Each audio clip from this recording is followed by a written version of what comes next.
సొంత ఇలాకా కుప్పం మున్సిపాలిటీలో political heat పెరుగుతోంది. ఈ నెల 28న మున్సిపల్ చైర్మన్ ఎన్నిక జరగనున్న సమయంలో టీడీపీ, వైసీపీ వ్యూహాత్మకంగా అడుగులు వేస్తున్నాయి. పట్టు నిలుపుకునేందుకు ఫ్యాన్ పార్టీ ప్రయత్నిస్తూ ఉంటే పాగా వేసేందుకు తెలుగుదేశం తమ స్ట్రాటజీకి పదును పెడుతోంది.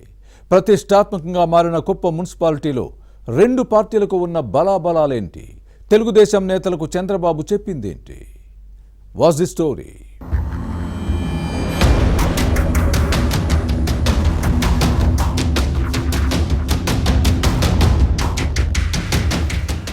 ముఖ్యమంత్రి చంద్రబాబు సొంత నియోజకవర్గం కుప్పంలో రాజకీయాలు వేడెక్కుతున్నాయి. మున్సిపల్ చైర్మన్ ఎన్నికకు రంగం సిద్ధమైంది. ఈ నెల 28న ఓటింగ్ నిర్వహిస్తున్నారు. దీంతో టీడీపీ, వైసీపీ ప్రతిష్టాత్మకంగా తీసుకుని తమ ప్రతివ్యూహాలకు పదును పెడుతున్నాయి. వైసీపీ మున్సిపల్ చైర్మన్ సుధీర్ గత ఏడాది నవంబర్ 6న పార్టీతో పాటు పదవికి రాజీనామా చేసి టీడీపీలో చేరడంతో ఎన్నిక అనివార్యమైంది. ఇక్కడ 25 వార్డులు ఉన్నాయి. 2021 ఎన్నికల్లో దాడులు, దౌర్జన్యాలు, హింసతో వైసీపీ 18 వార్డులను కైవసం చేసుకుంది. 16 వార్డు నుంచి ఎన్నికైన సుధీర్ చైర్మన్ అయ్యారు.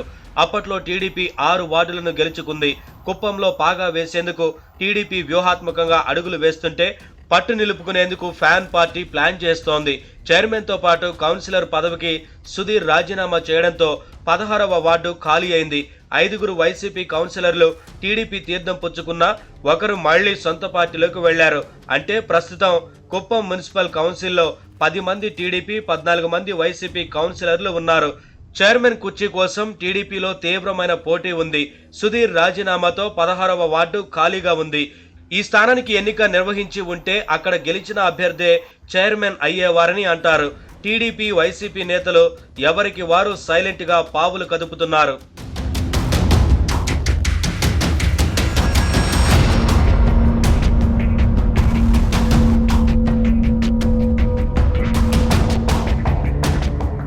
ఇక మొదటి నుంచి పార్టీ కోసం కష్టపడిన వారికే పదవులు దక్కుతాయని టీడీపీ అధినేత చంద్రబాబు స్పష్టం చేసిన విషయాన్ని గుర్తు పెట్టుకోవాలి. దీంతో టీడీపీ టికెట్ పై గెలిచిన కౌన్సిలర్లలో ఒకరిని చైర్మన్ అభ్యర్థిగా ప్రకటించే అవకాశం ఉంది. వైసీపీ నుంచి తెలుగుదేశంలోకి జంప్ అయిన వారికి డోర్లు మూసుకుపోయినట్టేనని భావిస్తున్నారు. కంగుంది ఫామ్ హౌస్ లో జరిగిన రహస్య సమావేశంలో మున్సిపల్ చైర్మన్ విషయంలో అధినేత చంద్రబాబుదే తుది నిర్ణయమని టీడీపీ ఎమ్మెల్సీ కంచర్ల శ్రీకాంత్ స్పష్టం చేశారు. చైర్మన్ అభ్యర్థి పేరును సీల్డ్ కవర్లో పంపుతారని, దాన్ని ఆమోదించి తీరాలని పార్టీ పెద్దలు చెప్పినట్లు సమాచారం. దీంతో ఈ అంశంపై టీడీపీలో తీవ్ర ఉత్కంఠ నెలకొంది.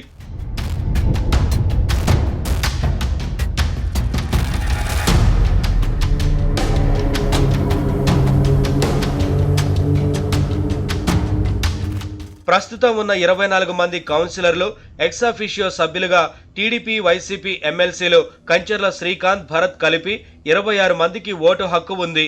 13 మంది సభ్యులు హాజరైతేనే కోరం ఉంటుంది. టీడీపీకి 10 మంది కౌన్సిలర్లున్నారు. ఎమ్మెల్సీ కంచర్ల ఓటు కలుపుకుంటే ఇంకా 2 తక్కువ అవుతాయి. ఇటీవల జరిగిన రామకుప్పం మండలం ఎంపీపీ ఎన్నిక వ్యవహారంలో కొన్ని సమస్యలను ఎదుర్కొంది. కుప్పంలో అలాంటి పరిస్థితి పునరావృతం కావద్దని అధినేత చంద్రబాబు స్థానిక నాయకత్వాన్ని హెచ్చరించారని సమాచారం. వైసీపీ నాయకత్వంలో విభేదిస్తున్న కొందరు కౌన్సిలర్లు టీడీపీలోకి చేరేందుకు సిద్ధంగా ఉన్నట్లు వినిపిస్తోంది. ఇక ప్రతిపక్ష వైసీపీ తమ సభ్యులను కాపాడుకొని చైర్మన్ పదవిని దక్కించుకునే ప్రయత్నంలో ఉంది. కొంతకాలంగా కుప్పంకు దూరంగా ఉన్న ఫ్యాన్ పార్టీ ఎమ్మెల్సీ భరత్ ప్రస్తుతం ఇక్కడే మకాం వేసి తమ ఆధిపత్యాన్ని నిరూపించుకునే ప్లాన్లో ఉన్నారు. ఇలా రెండు పార్టీల ఎత్తులు పై ఎత్తులతో కుప్పం పాలిటిక్స్ హీట్ ఎక్కుతున్నాయి. ఈ నెల 28న ఏం జరుగుతుందో చూడాలి.